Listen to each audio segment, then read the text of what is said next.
કેમ છો મિત્રો, સ્વાગત છે તમારું અમારી યુટ્યુબ ચેનલ વીઆર ક્રિએશનમાં। જય માતાજી, જય શ્રી કૃષ્ણ, જય સનાતન ધર્મ। આજનો વિડીયો ખાસ તો રહેવાનો છે તમારા માટે એક ઇન્ફોર્મેટિવ વિડીયો। આજે હું તમને કોઈ મનોરંજન નથી કરાવવાનો કે તમને કોઈ એવું હસાવવા માટે આજે હું નથી આવ્યો। આજે આવ્યો છું માત્ર ને માત્ર એક માહિતી પૂરી પાડવા માટે। કારણ કે આજે જે મારી સાથે વસ્તુ બની એ કાલે તમારી સાથે ન બને એ માટે આ વિડીયો ખાસ તો બની રહ્યો। વિડીયો થોડોક લાંબો જરૂર થાય છે, પરંતુ આ જે વિડીયોનો મર્મ છે ને, આખા સનાતન ધર્મ ઉપર આંગળી ઉપાડે એવો મર્મ છે કે આપણા સનાતન ધર્મનો પાયો કહેવાતો, એટલે કે આપણા દેશનો સાદુડો હિન્દુવાદી જે સૌથી વધારે આપણે કહી શકો સાધુ તરીકે આપણે ઓળખાય બધા, કેસરી ભગવો। તો આ સાધુ દ્વારા મારી સાથે છેતરપિંડી કરવામાં આવી। અને એ કઈ રીતે કે સનાતન ધર્મનો પાયો એટલે કે સાધુ, તો સાધુનો વેશ ધારણ કરી સાધુનો કે ને કે સાધુને આડે રાખીને એક છેતરપિંડી કરવામાં આવી। તો હું તમને આખી વાત કરું કે શું બન્યું મારી સાથે। વસ્તુ એવી છે કે હું એક એજ્યુકેટેડ વ્યક્તિ છું। મેં BA+MA કરેલું છે અને અત્યારે યુટ્યુબની અંદર આગળ વધું છું। જેટકોની અંદર મેં એપ્રેન્ટિસ પૂરું કરીને જેટકો માટે ગવર્મેન્ટ માટે હું એપ્લાય કરું, એટલે ટોટલી એજ્યુકેટેડ વ્યક્તિ કહેવાય। આટલા એજ્યુકેટેડ હોવા છતાં મારી સાથે ધર્મના નામે, એક વિદ્યાના નામે છેતરપિંડી થઈ છે। જ્યારે આ મારી એક સેટઅપ છે, દુકાન છે એપેક્સ બ્લુ, મારું સાયલાની અંદર દુકાન આવેલી છે। તો અહીંયા કાલે બે સાધુ આવે। સાધુ આવે એટલે આપણો આવકારો તો મીઠો જ હોય, કેમ કે આપણે તો સાધુને માન દઈએ, એમ ગુરુ કહીએ। સાધુ આવ્યા, બાઇક લઈને આવ્યા, બે સાધુ આવ્યા, આવીને બેસ્યા મારી સામેની ચેર ઉપર આવીને બેસ્યા। પછી કે જળ લો, મેં કીધું લો, કીધું કઈ વાંધો નહીં, પી લો, પાણી પીધું। મને એમ કે શ્રાવણ મહિનો છે ને, તો શ્રાવણ મહિનામાં બધા જ બહુ વધારે આવે, એમ આવી રીતના 5-10 રૂપિયા લેવા માટે આવે, નોર્મલ છે। અને હું દઉં છું બધાને, મેં એવા રાખ્યા થોડાક છૂટા કે બધાને દઉં। મને એમ કે સાધુ આવ્યા ને 10 રૂપિયા આપી, એટલે મેં 20 રૂપિયા કાઢીને રાખ્યા। સાધુએ આવીને વાતચીત ચાલુ કરી। હું તમને બધું ટોટલી ડીપમાં કહું, મારી સાથે છેતરપિંડી થઈ।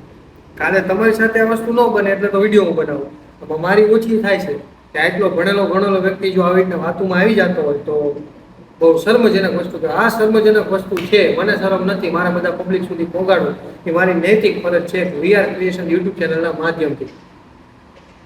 આજે હું વિડીયો શૂટ કરી રહ્યો છું 15 ઓગસ્ટના દિવસે। આ વસ્તુ બની મારી સાથે 14 ઓગસ્ટના દિવસે। કાલે બસ આવા જ ટાઈમે 10-11 વાગ્યાના ટાઈમે મારી સાથે આ ઘટના ઘટી।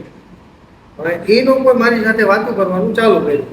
મેં કીધું, હું કયા કાંઈ કોઈને આવી રીતના એકલો વાયા હોય ને તો કોઈ બેસવા ન દેવાનું, કે આવો જય માતાજી, દક્ષિણા દઈ જવા દો, બીજું વધારે નહીં। કદાચ ભૂખ્યું હોય સામે વ્યક્તિ, એને જમવું હોય તો હું જમાડી દઉં, હું 100 રૂપિયા સામે નથી જોતું। હવે એ લોકો આવીને વાતું ચીતું બધા ચડ્યા, તારા ચહેરા ઉપર મને ચિંતા દેખાય, તું કંઈક આગળ વધવા માંગે છે, વધીને એક તો ઘણા તારા જીવનની અંદર વિઘન આવે છે, અને તારી એક જ સમસ્યાનું સમાધાન એ કે દુનિયા વાતું કરશે તારી, જેમ કે આપણે યુટ્યુબનું કરિયર એ પહેલાં બધા વાતું કરે આપણે, અને પછી એક સમય એવો આવે કે જ્યારે આપણે પ્રગતિ જોઈને બધા આપણી વાહવાહી પણ કરે, કે સ્વાભાવિક સંસારનો નિયમ હોય। તો એને સેમ વાત કરી, તો મને એમ લાગ્યું કે હા બરોબર, મારે યુટ્યુબની વાત સાચી લાગે, મને વ્યક્તિ બહુ જ્ઞાની લાગ્યો। હું તુકારો દઈશ, કારણ કે એને ફ્રોડ કર્યું, એ કોઈ એવો રિયલ સાધુ નહોતો। અને સાધુ હોય તો એમને બે હાથને માથું દમન હોય હંમેશા। એ વ્યક્તિએ વાતમાં મને બોલી નાખ્યો। મેં ઘણું ધ્યાન ભટકાવવાની ટ્રાય કરી કે મારું ધ્યાન કેન્દ્રિત ન કરે। મેં એક જ વાત કરી, હાલો દક્ષિણા, જાઓ તમે આગળ વધો, પણ એ આગળ વધવાનું નામ ન લે। પછી મને કે હું તારી દક્ષિણાનો ભૂખ્યો નથી, કે હું કોઈના પૈસા નથી લેતો, હું કોઈ આ જેવો તેવો સાધુ નથી। હું કે જે આપણે દેશી ભાષામાં તમને ડાયરેક્ટ કહી દઉં કે નાગા બાવા, જે નાગા સાધુ કહેવાય એ સાધુ, કે કપડા વેશમાં હતા, કમ્પ્લેટ કોઈ નાગા સાધુ હતા નહીં। પછી મારો ભોળો નાથ જાણે ને મારી માં કુળદેવી ભગવતીમાં ભવાની જાણે, આપણે કઈ વસ્તુમાં વધારે જાણતા નથી। એ લોકોએ આવીને મને વાતોમાં રાખ્યો, મને આવું બધું કીધું, મારા જીવન વિશે કીધું, મને બધું સાચું લાગ્યું। વાત તો કીધું બધી મારી જ રહે। પછી મારા કુળદેવીએ, હું તમને દેખાડું, મારા કુળદેવીનો મારી દુકાન ઉપર ફોટો હોય, છબી। આ જે છબી અત્યારે તમે જોઈ રહ્યા ને, આ છબી છે મારા કુળદેવીની, માં ભવાનીની। હવે માં ભવાનીની અહીંયા છબી હતી, તો એમને એને સામું જોયું। પછી મને કે ક્ષત્રિય લાગો, કારણ કે ભવાનીને મોસ્ટલી અમારા ક્ષત્રિય, અને એમાંય અમે ખાસ કારડિયા રાજપૂત સમાજથી હું બિલોંગ કરું, અમે કારડિયા રાજપૂત સમાજ પૂજ્યું। મને કે તમે ક્ષત્રિય લાગો. હા બાપુ ક્ષત્રિય હું કીધું કે ક્ષત્રિયનો દીકરો કોઈ દાન ધર્માદામાં પાછો ન પડે. બધું 100% વાત છે. તમારે જમવું હોય કીધું હું જમાડી દઉં, હાલો તમને ભૂખ લાગી છે તો તમે બંનેને હું જમાડી દઉં, તમારે જે જમવું હોય તમે જે કહો. કારણ કે હું જમવાનો ભૂખ્યો નથી, તું કારડિયાનો દીકરો. મેં કીધું હા બાપુ કારડિયાનો દીકરો. એ જુનાગઢ સાઈડથી આયા એવું કહેતા હતા. ઉના બાજુના કારડિયાની મને ઓળખાણ આપી બધી. પછી હું નહોતો ઓળખતો એ લોકોને, કારણ કે એટલું આમ કોઈ હશે મોટી પદવી ઉપર ઉના સાઈડ અમારા સમાજના, પણ હું નહોતો ઓળખતો. મેં કીધું સુરેન્દ્રનગર જિલ્લા અમારા વજુ દાદા આ બધા અમારા હું એમને બધાને ઓળખું એમ, કે આ કઈ જે અમારા બધા મોટા મોવડી છે એ બધાને ઓળખું. કીધું એમને હું નથી ઓળખતો. એ વાતુમાં મને કે કઈ વાંધો નહીં, કે હું જાઉં કે કઈ વાંધો નહીં, લો દક્ષિણા. કે ના દક્ષિણા નથી લઈ. પછી મારી દુકાનના ગેટે જઈને મને કે સાધુને જમવું હોય તો તું જમાય. કીધું જમાડું જ ને. કીધું કે તારા માટે કે ગુરુ મોટો કે તું મોટો? કીધું ગુરુ મોટો. પછી મને કેવો પ્રશ્ન પૂછ્યો, તારી પાસે બે ઓપ્શન હોય કે એક બાજુ પૈસા હોય, તારી ધન દોલત સંપત્તિ હોય, એક બાજુ ગુરુ હોય, તો શું પસંદ કરે? ઓબ્વિયસલી જેમ હરેક વ્યક્તિ જવાબ દેવાનો એમ મેં ધર્મને પહેલા રાખ્યો. મેં કીધું ગુરુ મારા માટે મોટો, પૈસા મારા માટે પછી એ વસ્તુ કઈ. એ સમયે વ્યક્તિ કે અમારો કે ભંડારો થવાનો હોય, કે ભંડારામાં તો શું લખાય છે. હવે જેમ મેં એને કીધું, કારણ કે સામાન્ય રીતે કોઈ પણ રાહ ચલતું વ્યક્તિ હોય ને, કે જે ભૂખવું હોય, કોઈ બેન હાલા જાય એમની યારે નાનું બાળક, એમની આર્થિક પરિસ્થિતિ બરોબર નથી, તો હું જ્યાં સુધી મારું જીવન એવું હોય ને કે મારા ખીચામાં 50 રૂપિયા હોય ને તો એમાં 40 રૂપિયાનું દાન કરી દઉં, કે એમને જે ખાવું પીવું ખવડાવી દઉં. ઉનાળાનો ટાઈમ હોય તો ફ્રૂટ સલાડ, લચ્છી બચ્છી આ એવું કહી દઉં, ફોટો તરે અને આંતરમાંથી આપણને આશીર્વાદ આપે. મારું જીવન આવું હતું. એમને જમવાની વાત કરીને મેં કીધું હા વાંધો નહીં. કીધું ભંડારો થતો હોય તો બોલો. કીધું મારા શક્તિ એવી ભક્તિ હું કહી દઉં. તો મને ડાયરેક્ટ બધું મોટું મોટું લખાવવા માંડ્યું. જેમ કે 10 કિલો દાળ છે, 10 કિલો લોટ છે, 10 કિલો તેલ છે. આમ એપ્રોક્સ મોટો મોટો હિસાબ મારો ને તો મને આઈડિયા નથી શું બધી વસ્તુના ભાવ હાલતા હોય, પણ મેં મારા મગજમાં એમ કીધું 5 થી 7 હજારની કીધું કદાચ વસ્તુ થાય. એટલા દેવા તો સક્ષમ હતો નહીં, કારણ કે હું એ કણે નોકરી કરું, છોટી મોટો મારો નાનો એવડો સેટઅપ છે અને મારે કોઈ એવો ઇન્કમનો સ્ત્રોત નથી. હું આવા દાન કરી શકું 500-1000 સુધી કરી શકું, એથી વધારે હું ન કરી શકું. મને પેપરમાં કે લઈ અને હાલ અમારે આ દુકાન, હું દુકાન બંધ કરીને તો એમ ત્યાં લેવા જઈ નથી શકતો. મેં એક ઓપ્શન કીધું કે હું તમને પૈસા આપી દઉં, કીધું તમે જે લઈ આવો. કે એ બરોબર છે. પછી મને વ્યાયામ પડ્યો, હું પૈસા દઈશ અને મારા પૈસાનો ગલત ઉપયોગ થાય છે તો. એટલે મેં એમને એમ કીધું, મેં કીધું બાપુ કીધું હું આટલા બધા પૈસા ન દઈ શકું, નાનો માણા હું, તમે બીજા કોઈ પાસેથી થોડું ઘણું લઈ લો, ભંડારામાં મારે દેવું એમાં ના નહીં, હું થોડું જાજુ દઈ શકું, બહુ તો વધી 500 રૂપિયા, નીથી વધારે મારી કેપેસિટી નથી હાલની તારીખમાં. તો મને કે તારું પાકીટ બતાવી. પાકીટ કોઈ પણ વ્યક્તિ તમને ડાયરેક્ટ પૂછે એટલે તમને લાઇટ થઈ જાય, મને લાઇટ થઈ જાય. મેં કીધું આ કંઈક ફ્રોડ થાય મારી યારે, કારણ કે પાકીટ કોઈ ડાયરેક્ટ માગે નહીં. સાધુ છે, સંત છે, મહાત્મા છે, બહુ જ્ઞાની મૂર્તિ હોય, એમને તમે ખાલી 5-25 રૂપિયા આપો તો દાંત કાઢીને તમને આશીર્વાદ આપે, કારણ કે એમને ભાવ જોઈએ, તમારો પ્રેમ જોઈએ, બીજું તમારે ધનથી હું આય નહીં. હવે એ સાધુએ મને એવું કીધું તારું પાકીટ બતાવે. પણ એ વખતે મારો આઈ કોન્ટેક્ટ એમની આમ આંખો સામે આંખો હતી, આંખો એકબીજાને મળે અને મને એ જ વ્યક્તિ સાચો લાગે. આમ મારા રૂવાડા ઊભા થઈ ગયા. હું વાત કરતો ને મારા રૂવાડા ઊભા થઈ, મને એ બહુ જ્ઞાની લાગ્યો. મેં મારું પાકીટ દેખાડ્યું, બાપુ જો મારા પાકીટની અંદર માત્ર ને માત્ર 400 રૂપિયા, 200-200ની નોટ હતી, માત્ર 400 રૂપિયા હતા. મેં દેખાડ્યા, બાપુ કીધું આટલા જ છે, હું તમને કીધું કામ કરો 200 રૂપિયા આપી દો. મેં થોડુંક ઢીલું મૂક્યું, કારણ કે મને થોડોક વ્યાયામ પડતો હતો, એટલે મેં કીધું હું તમને 200 રૂપિયા આપી દઉં. પછી મેં 200 રૂપિયા કાઢીને આપ્યા. ऐसा नहीं चलता बच्चा के, हिंदी बोलना बापू, ऐसा नहीं चलता बच्चा के, तू ऐसा नहीं कर सकता, मैंने तेरे से खाना मांगा है, तू क्षत्रिय का वंश है અને ક્ષત્રિય કોઈ કે દાન કરવા પાછો ન પડે. તમારા વડવા તમારો ઇતિહાસ જાણો ને, તમે દાનમાં કોઈ પાછા ન પડ્યું, ક્યાંય પણ કોઈ નાનો માણસ હોય. અને મેં તમારી શક્તિ એવી ભક્તિ મેં એવું નાનું મોટું દાન કર્યું. તો મને થોડુંક એમ થયું કે બાપુ માગે છે અને આપણે ના ન પડાય કીધું. મેં કીધું કાંઈ વાંધો નહીં, કીધું હાલો બાપુ આ રીતે તમારા 200 રૂપિયા તમે રાખો. કીધું આથી વધારે હું આપી એમ કીધું, હું નાનો માણસ હોઉં. મેં સમજાય પણ બાપુ સમજવા રાજી નહોતા. મારા પૈસા લઈને મેં માળામાં પહેરવા બધું, માળા 15 બાર ગળામાં જે રુદ્રાક્ષની માળા થઈ ને, 4-5 વાર આમ 15 બાર એવી ના બાપુએ કર્યું. આ બધું કરતા મને વિદ્યામાં એવું લાગ્યું કે આપણે વિદ્યા કરે મારા ઉપર હતા હાલની ઓલા. પછી 200 નોટ લઈને મારા માથા ઉપર મૂક્યું. ત્યાં સુધી જે પહેરું ત્યાં સુધી મેં બધું એમને કરવા દીધું, કારણ કે મને એ વ્યક્તિ સાચા લાગતા હતા. અને હું એ ભૂલી ગયો કે મેં એમને 200 રૂપિયા દીધા, કારણ કે મારી આમ છે ને મેમરી ઇરેસ થતી જતી હોય એવું મને લાગવા માંડ્યું. તો થોડોક ભાનમાં હતો, ખોટું નથી કહેતો. મને એ ટાઈમે એમ કીધું કે આ મારી સાથે ફ્રોડ થાય, અને મારી પાસે એ વખતે કંઈ ધોકો કે હથિયાર કંઈ દુકાનની અંદર હાલ એ ટાઈમમાં કંઈ નહોતું. આપણે કચરા સાફ કરવાનું ઝાડુ આવે ને, આવણી મારી બાજુમાં હતી, મેં હાથ લાંબો કર્યો, આવણી લીધું, કારણ કે મારી સેલ્ફ રક્ષા કરવાની હતી. વિદ્યામાં એમાં એજ્યુકેટેડ વ્યક્તિ માને નહીં, અને દાન ધર્માદો કરી, પણ આ રીતના ન હોય, આને છેતરપિંડી કહેવાય. પછી બાપુએ મારી સાથે એવું કર્યું ને, માથે હું બધું ભૂલી ગયો. મેં ખાવણી મૂકી દીધી, અને મને કહેતા દુકાનનો કે ગલ્લો ખોલ. હવે ભાગ્ય મારા સદનસીબે એ ટાઈમે મારા દુકાનના ગલ્લામાં જાજા પૈસા નહોતા. 1 મિનિટ આપણે આ ચેક કરી લેવી, ચાલુ છે. એ ટાઈમે મારા દુકાનના ગલ્લાની અંદર બહુ જાજા કંઈ ખાસ પૈસા નહોતા. એક 500 નોટ હતી, એક 200 નોટ હતી, અને એક 20ની નોટ હતી. એટલે માનો ને 720 રૂપિયા ખાલી ગલ્લામાં હતા, કારણ કે મેં એની ખાસ ડોલ વેચી નહોતી, અને 1-2 બિલ ચૂકવેલા હતા. એટલે હવે બાપુ મને ગલ્લો ખોલવાનો કીધો. મેં મારા હગા હાથે ગલ્લો ખોલ્યો. એ ટાઈમે મને હરામ જો કઈ વસ્તુની ખબર હોય, મેં મારા હગા હાથે ગલ્લો ખોલ્યો. બાપુ કે લાય પૈસા, મેં ન દીધા. મેં કીધું બાપુ કીધું આટલા જ છે, કીધું મારે ઉપર હિસાબ દેવાનો હોય, હું નોકરી કરું. મેં એમને એમ કીધું હું આ નોકરી કરું. પછી બાપુએ પરાયણે મારી પાસે પૈસા લઈ લીધા, અને હું એમને જ ભારું. બીજું એમની હારે જે બીજા વ્યક્તિ 2 લોકો આવ્યા, હું બીજા વ્યક્તિનું ન જોઈ શકતો, હું એમને એકને જ જોઈ શકતો. એમને મારા પૈસા લીધા, એ પૈસાને માળામાં ફેરવા, પછી બધા પૈસા લઈને મારા માથે મૂક્યા, અને પૈસા મને પાછા ન દીધા, લઈ લીધા એમને પૈસા પરાયણે, આમ જબરદસ્તી લઈ લીધા. લેકિન બાપુ ઓલા પૈસા તો તેમ આપો પીડો, કીધું મેં તમને પૈસા તો આપ્યા, કીધું કેટલા આપ્યા મને ખબર નથી. મેં કીધું મેં તમને પૈસા તો આપ્યા, એક કામ કરો, હું તમને 200 દઈ દઉં. આ વસ્તુ મેં બીજી વાર રિપીટ કરી, હું તમને 200 દઈ દઉં. એટલે મારા પાકીટમાં જે બીજા એક 200 હતા એ મેં કાઢીને દઈ દીધા. બાપુભાઈ ઓલા મેં પૈસા પાછા લઈ લીધા. હવે મને 100% પ્રૂફ નથી કે મારા ગલ્લાની અંદર 2 નોટ હતી કે 1 નોટ હતી. હું કન્ફ્યુઝ કે બાપુએ આમાંથી 1 નોટ કાઢી લીધી શું. પછી એ પૈસા મેં પાછા લઈને ગલ્લા મૂકીને ચાવી લોક કરી નાખી. એક પૈસા બાપુએ ટોટલ મારી પાસે 400 રૂપિયા આવી રીતના કરી હું એમ જ કહીશ પડાવી લીધા. કારણ કે જે સાધુ સંત હોય ને આવા ન કરે. ભોળોનાથ તારી રક્ષા કરે, તારું આ કરે, તારો ધંધો હાલે, 7 વાગ્યા સુધીમાં તને સારા સમાચાર મળે, અને એવા મારા વખાણ કર્યા ને બધી વસ્તુમાં પ્રગતિને લગતા, ધંધાને લગતા. તો મને એમ થઈ ગયું કે આ બાપુ બહુ અતિશય જ્ઞાની છે.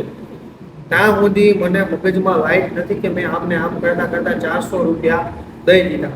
જો તેલના કે દાળના લેવાના હોત ને બાપુને ભંડારો કરવાના, તો આ વસ્તુ ક્યારેય ન કરે. એમને મને 10 રૂપિયા રિટર્ન આપ્યા, પૈસા ક્યારેય તું વાપરતો નહીં એમ કહી મને પૈસા આપ્યા. એ પૈસા મને રાખવા દીધા. મારી પાસે નોટ પડી અને મને કંઠી દીધી, ગળામાં પહેરવાની જે તુલસીની માળા ટાઈપની આવે ને એ ટાઈપની મને કંઠી દીધી. અને મંગળવારના દિવસે કે પહેરી લેજે, ગળા નાખી દીધી. શનિવારના દિવસે દાઢી ન કરાવતો.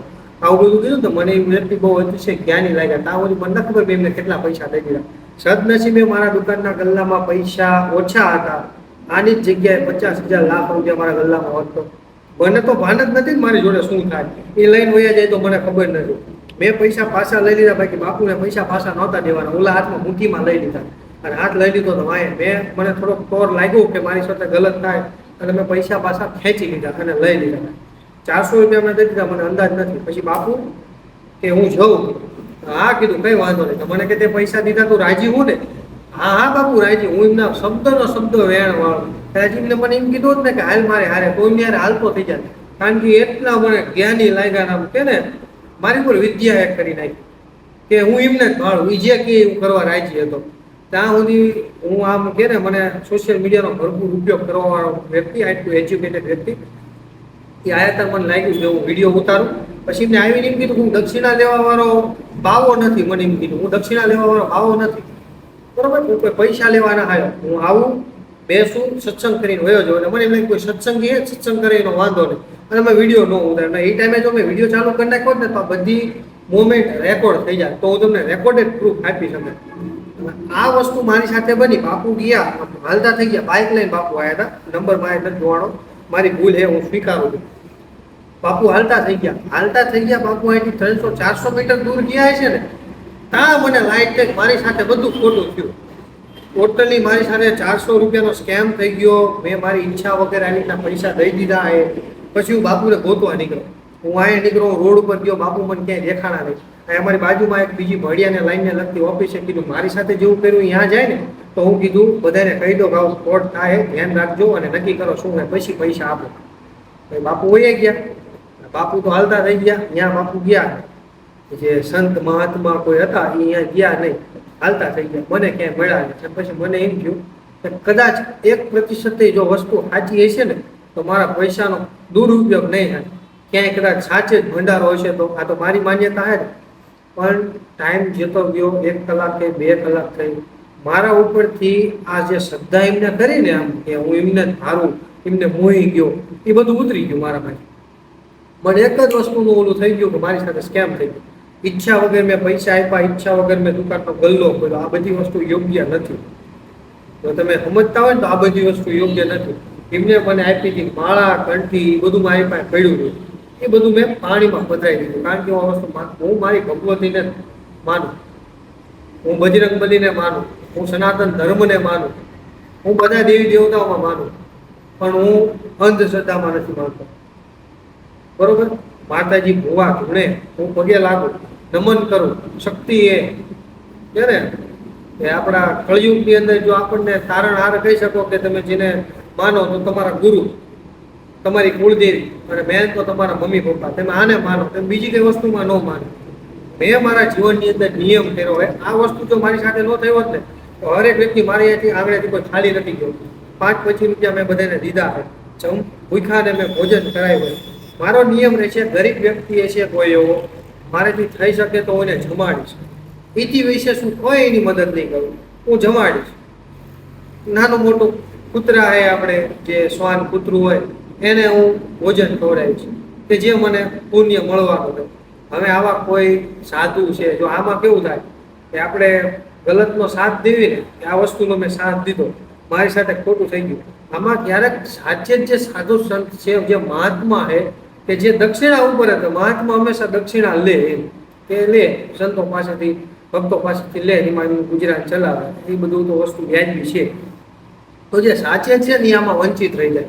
ક્યારેક મારા રોષના લીધે કોઈ સાચે જ જે સાધુ સંત છે એ મારી ઝપટે આવી જાય અને હું એમને અપશબ્દ કહી દઉં કે જેથી કરીને મારા ધર્મ ઉપર પણ લાંછન લાગે અને સનાતન ધર્મ ઉપર પણ આંગળી ઉઠે. એવું મારેથી ક્યારેક થઈ જાય. પણ જ્યારે આવા ખોટા ધોમ ધતી કરવાવાળા વ્યક્તિ છે ને એ તમને છેતરી જાય ને ત્યારે તમને ઇન્સાનિયત ઉપરથી વસ્તુ ઉપડી જાય. આજે અત્યારની પોઝિશન મારી એવી છે કે હવે કોઈ પણ મારી શોપ ઉપર, મારા રસ્તામાં, મારા ક્યાંય પણ માર્ગની અંદર મને કોઈ વ્યક્તિ ભેગો થયો, મારી પાસે પૈસા માંગ્યા તો મારી પાસે એક જ રસ્તો છે, અહીંથી નીકળ. હું ખોટું નથી બોલતો. મારે આમ કે ને વિશ્વાસ છૂટી ગયો આ વસ્તુ ઉપર કે આપણે દેતા હતા આજની તારીખની. હવે કોઈ પણ વ્યક્તિ માગશે એટલે એક જ વસ્તુ હશે, નીકળાય. કારણ કે માતાજીના નામે થાળી લઈને આવે, માતાજીનો ફોટો લાવે, એમાં ચૂંદડી મૂકે છે અને કાળા કલરનો વેશ ધારણ કરે. લગભગ નહીં ને આ ઉંમરમાં હજારે કેવા મેં વ્યક્તિ જોયા. આ 21-22 વર્ષની ઉંમરની અંદર હજારે કેવા મેં વ્યક્તિ જોઈ લીધા કે જે માતાજીના નામે ધૂતે. તમે પૈસા ન દો તો તમને માતાજીના હમ દે, માતાજીની તમને હાય લગાડે, તમે બી જાઓ માતાજીના નામે. અરે માતાજી કુળદેવી હે, તમારી માં હે. તમારી માં તમને કોઈ ગાળ દે, તમારી માં કોઈ તમારું કોઈ ખોટું કરે તો એ આપણી માં છે ને, કુળદેવી છે, દેવી હે, મોટી આમ કે ને શક્તિ હે. શક્તિ તમારે ખોટું શું લેવા કરે? કોઈ દિવસ માતાજી કોઈ નડતા નથી. આ તમે ગલત કામ કરો હો, તમે અનીતિના રસ્તે હાલો તો કુદરત તમને તમારો જે છે ફેરા ભોગવવા પડે કે હે ને, આના જન્મમાં ભોગવવા પડે. તમે ખોટું કરતા હશો તો તમને એની સજા મળશે, કુદરત સજા દેશે. બરોબર? હું અંધશ્રદ્ધામાં માનવાની ના પાડું. શ્રદ્ધા રાખો, ભગવાન માતાજીમાં શ્રદ્ધા રાખો, સનાતન ધર્મમાં માનો. સનાતન ધર્મ અત્યારે આમ ક્યાં પહોંચ્યો એ વિશ્વમાં ડંકો વાગે સનાતન ધર્મ. પણ સનાતન ધર્મના નામે જ્યારે આવી વસ્તુ થાય ને ત્યારે દિલથી આમ કે ને બહુ દુઃખ લાગે. આજ પછી આપણે કોઈને 1 રૂપિયો લેવા નથી. જેને જમવું હોય ને વ્યવહારે જમાડવાના. 5-25 રૂપિયા આમ નહીં જોઈએ. ખીચામાં 100 રૂપિયા હશે, 90 રૂપિયા દાન કરી દઈશું, 10 રૂપિયા ઘરે ભાડાના વધે એટલે હું રાજી હું. બીજું મારે કંઈ જાજુ જોતું નથી. યુટ્યુબનો મારી સાથે સાથ છે. હું ચોખ્ખું કહું કે હું મતું જ છું કે મારે યુટ્યુબમાં પૈસા આવે, મારીમાંથી દાને કરવું હોય, મારું ઘરે આપવું હોય, મારું કરિયર સેટ કરવું, એટલા માટે હું યુટ્યુબમાં મતું. કોઈ એમના કોઈ સેવા તો કરે નહીં, પણ મેન વસ્તુ એ મારે ફેમ જોઈએ કે પબ્લિક મને ઓળખે. એ માટે મેં ઘણા 100 જેટલા મારી ચેનલમાં વિડીયો અપલોડ કર્યા. ધાર્મિક સ્થળે જઈને હું વિડીયો અપલોડ કરું, પબ્લિક મને ઓળખે. જ્યારે લોકો આવીને એમ કે ને કે મોટા મેં તારો વિડીયો જોયો, તારે આમ દિલથી ખુશી થાય, મજા આવે એમ. એ લોકો એમ કે બહુ મજા આવે, આનંદ આવે, વિડીયો બનાવીને ખુશ. આ જ મારું એચિવમેન્ટ છે. મારે કોઈ એવોર્ડ નથી જોતો, મારે કોઈ પૈસા નથી જોતો. આ વસ્તુ રહે એ મહત્વની વસ્તુ રહે. દિલની વાત આજ સુધી કોઈ જોડે કરી નથી અને પહેલી વાર યુટ્યુબના માધ્યમથી, સોશિયલ મીડિયાના માધ્યમથી તમારી બધા સમક્ષ રજૂ કરું. તો સાવધાન ઇન્ડિયામાં કે નહીં, સતર્ક રહો અને આમ જાગતા રહો. મેન વસ્તુ તો એ કોઈની વાતોમાં ભોળવાય ન જાવ. દુનિયા બહુ ખતરનાક છે. ધોતારા તમને ધોતી જાય છે, ધોતારા ધન લઈ જાય છે અને આપણે એમના જોતા રહી જઈશું. એવું થઈ જાય છે. એટલે આજ પછી આવી વસ્તુમાં ન માનો. ખરેખર જેને જરૂર છે, જેમ કે અત્યારે કળિયુગનો ભગવાન કહી શકાય, કળિયુગની અંદર જો સાચે જ કોઈ ભગવાન છે ને તો ખજૂરભાઈ. હું દિલથી માનું. મારા વિડીયોમાં ખજૂરભાઈની વાહ વાહ હોય, બોલબાલા ખજૂરભાઈની હોય. ખજૂરભાઈ ગરીબને આશરો આપે, ગરીબનું ભરણ પોષણ કરે, એ ગરીબના આંતરમાંથી એને આશીર્વાદ મળે. એટલે હંમેશા એ પ્રગતિ કરતો જાય અને એને આમ કે ને ભગવાન સાથે ડાયરેક્ટ ભેટો થાય. શ્રદ્ધામાં માનતા હોય, શ્રદ્ધા રાખતા હોય ભગવાનની, તો ખરેખર એ જે સેવા છે ને એ સેવા છે. બાકી આ ચીલા ચાલો તમને બધા ધોતી જાય છે. તો સતર્ક રહેજો. અને મારી સાથે જે વસ્તુ થાય ને એ દેશ દુનિયામાં કોઈ સાથે ન થાય. થોડુંક વ્યવસ્થિત કે ને મગજ દોડાવજો બધી જગ્યાએ. મારી જોડે ઓળવાય ન જતા. મારી સાથે બન્યું ત્યાં સુધી મારી પાસે નોલેજ નહોતું. હવે મારી પાસે નોલેજ છે, બીજો કોઈ ન થાય. એ મારી નૈતિક ફરજ છે. તો બધાને 15મી ઓગસ્ટની શુભકામના, સ્વતંત્ર દિવસની બધાને હાર્દિક હાર્દિક શુભકામના. જય હિન્દ, જય ભારત, જય સનાતન ધર્મ, જય માતાજી, હર હર મહાદેવ. મળી આવા નવા બીજા વિડીયોમાં. વિડીયો થોડોક લાંબો છે, જોજો દિલથી. આ દિલની વાત રજૂ કરી. જય માતાજી.